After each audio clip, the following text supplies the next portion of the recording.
Hello, everyone. Welcome back to another edition of the GSMC Basketball Podcast, brought to you by the GSMC Sports Network. As always, I'm your host, Brandin Podziemski. We got a packed show lined up for you guys today. Starting right off the top, we're going to talk a little bit about the Golden State Warriors-Houston Rockets matchup last night. A massive Game 4 there.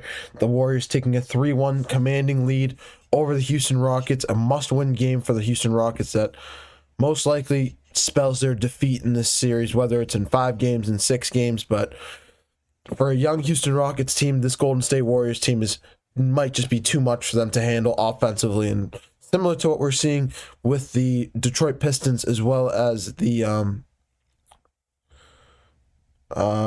blanking on the other team. Jesus. As well as the Orlando Magic in the Eastern Conference, with how young they are, with how potent they are defensively. When they go up against offensive teams like the Boston Celtics, like the Golden State Warriors, they have a tough time matching up with them offensively and keeping up with that pace, making especially down the stretch when it comes down to experience mattering more than ever down the stretch in fourth quarters in close games. We saw it last night with Jimmy Butler and Steph Curry. We see it with Jason Tatum and Jaylen Brown. And the Houston Rockets could be done in this series. We're gonna recap that whole game though before we get into any of the who's gonna win this series, who's gonna win that series. So, that's how we're gonna start the show, and then from there we're gonna take a look at we're gonna see. Funny enough, we're going to keep talking about the Warriors. We're going to see who actually has who has a better chance of coming back from 3-1 down. Is it the Los Angeles Lakers or is it the Houston Rockets in this series? We're going to talk a little bit about both of them, how the matchups end up landing, how the cards end up falling. And obviously, we'll talk a little bit more during that segment about both of these teams.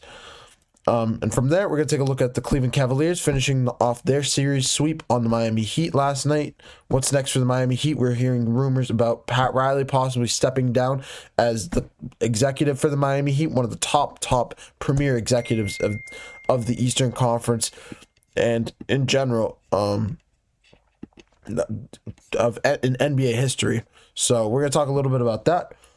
And then, honestly, from there, we're going to talk a little bit about Game 5 tonight between the Clippers and Denver Nuggets, and then preview the other 3-1 series going on across the NBA later tonight. But before I move any further, I'd like to remind you guys to please like and follow the show for more GSMC Sports Network content.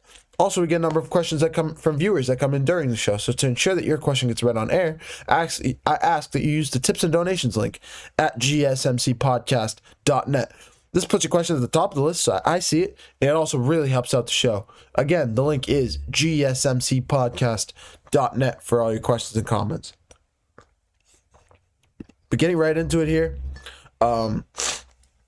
we had one of the best games of these playoffs last night between the Golden State Warriors and Houston Rockets. The Warriors obviously are favorites to win this series based off their experience. Obviously, they have Steph Curry on their team. They just added playoff Jimmy Butler in a midseason trade and have been a completely different team since the trade transpired. Playoff Jimmy Butler has meant everything for this organization, and having him back in the lineup after him missing Game 3, getting injured in Game 2, being out in Game 3, Steph Curry really carrying the show there, but ultimately Golden State also winning that game.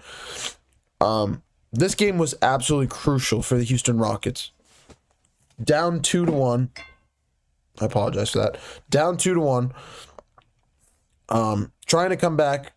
And trying to even up the series, going back to Houston in desperation mode, trying to even up the series, because for a young team like this team, going down 3-1 would most likely end their season, most likely end their playoff hopes. In a game where Steph Curry only had 17 points in the game, it was honestly the play of Jimmy Butler and Brandin Podziemski. Brandin Podziemski, I was here on this show yesterday previewing this series, and I said they need somebody like a Brandin Podziemski, a Buddy Hield, to step up if Jimmy Butler is not in the role. I thought Jimmy Butler is going to be out until Game 5, Game 6 most likely, based off his injury, just simply because of how much pain it looked, how painful it looked, as well as the reports that came out that he has barely any mobility right now. to have almost no mobility, not even referring to painkillers, not being able to, when you're running, jumping, shooting the basketball, playing physical playoff basketball. If you have almost no mobility, being able to move, what do you expect it to do in this league? So that's just the current situation for Jimmy Butler, and I was shocked to see him playing last night. But Brandin Podziemski stepping up in a massive, massive game for him.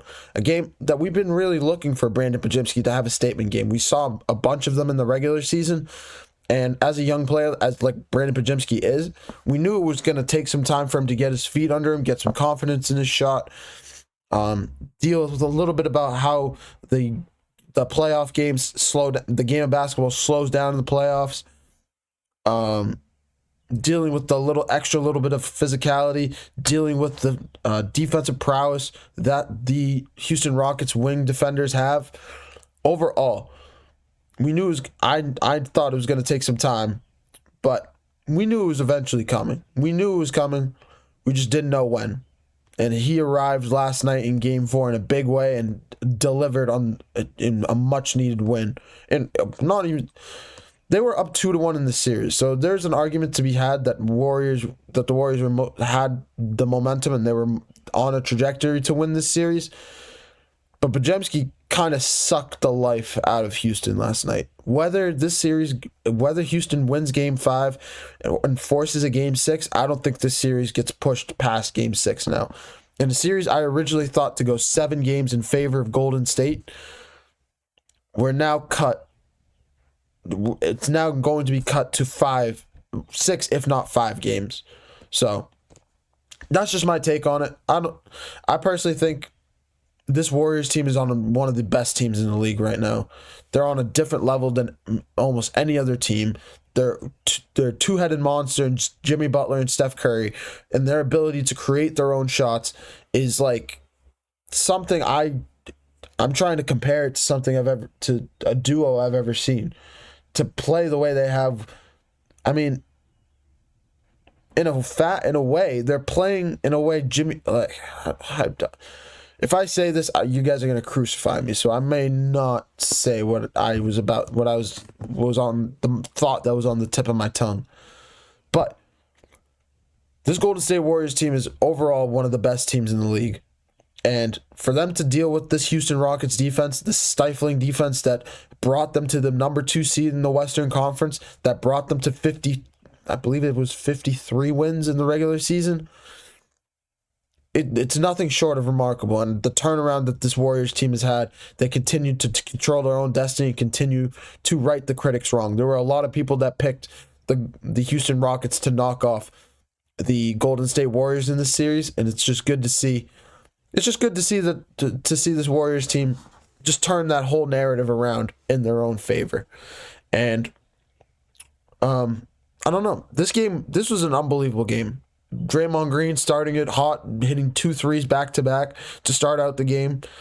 And then it was just the pick and roll between Draymond Green, Brandin Podziemski, and Steph Curry. Late in the game, it was the Jimmy Butler show in the fourth quarter, him getting to the free throw line and hitting massive threes. Just being overall clutch, as we know Jimmy Butler to be.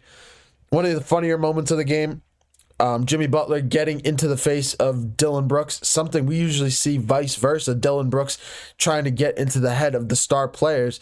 It was Jimmy Butler just standing next to him on the free throw line. I believe it was Steph Curry shooting free throws late in the second quarter, and Jimmy Butler just barking at him. I would repeat what he said in that moment, but I also don't want anybody to get. We just got to keep it a little family friendly here. So those clips are everywhere online, but it was a funny moment. I would I'd 100% go check it out if you haven't seen it yet. But Jimmy Butler finishing with 27 points in this one, going 12 of 12 from the free throw line, 7 of 12 from the field, 1 of 2 from 3-point range. He's still just he's not using the 3-point shot as much, but when he does utilize it, he tries to be as effective and consistent as he can with it. And yeah, this Warriors team is just looks like they're built for a deep playoff run right now. If Brandin Podziemski can continue to grow into number 3 role going into the next round of the playoffs, whether they face the Los Angeles Lakers or face the Minnesota Timberwolves. We'll talk a little bit about that in the next segment. I think this... I like the Warriors' chances in any series, really. No, I like them in any series. Even in the finals, if they went up against Boston, I still think Steph Curry, Jimmy Butler, Brandin Podziemski, I think this team can beat anybody. Plain and simple. They can beat anybody. They can go all the way and win the whole West. They can win the NBA championship this year. And if they did, that's a whole other conversation in terms of Steph Curry, where it lands him in the conversation, where it lands Jimmy Butler and his legacy argument. Overall, there's a lot of aspects of this story, and it's a great story unfolding in front of our very eyes right now with this Golden State Warriors team. But yeah, the true question is, where does the Houston Rockets go from here? And while that's a little topic for another day, we can touch on it a little bit now. I think Ime Udoka continues to grow with this team. I think they definitely need another offensive star to pair with Jalen Green, to pair with Amen Thompson and Alperen Şengün. I think they have a great young core group of guys. Whether they bring in a Kevin Durant, a Ja Morant, maybe a Giannis Antetokounmpo, a Damian Lillard if he's still on the market, if he ends up leaving Milwaukee after his Achilles injury a couple days ago in Game 4 in their series against the Indiana Pacers. Regardless of what happens, the Houston Rockets have a bright future in front of them, regardless of how this series plays out. It feels very eerily similar to how the Sacramento Kings series went back in 2023. I watched over the weekend. That's literally the thought that came to my head, is how eerily similar this playoff series reminds me in terms of physicality, shooting wise. Steph Curry being able to create a shot and destroying the opposition's momentums. It's just eerily similar to how the Warriors dismantled the Sacramento Kings back in 2023. And this time the Warriors have Jimmy Butler with them, so they're even more of a potent offense, even more of a potent defense, even more of a potent overall team.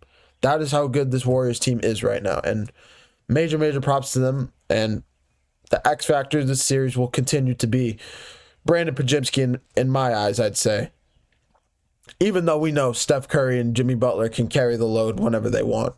Brandin Podziemski, just great to see him as a young player continuing to grow and prosper into that number 3 role, into that Austin Reeves-esque role for the Golden State Warriors. But I'm going to take a short break. When we come back, we're going to take a look at we're going to ask the question, who has a better chance of coming back from 3-1 down? Is it the Houston Rockets in this series, or is it the Los Angeles Lakers against the Minnesota Timberwolves?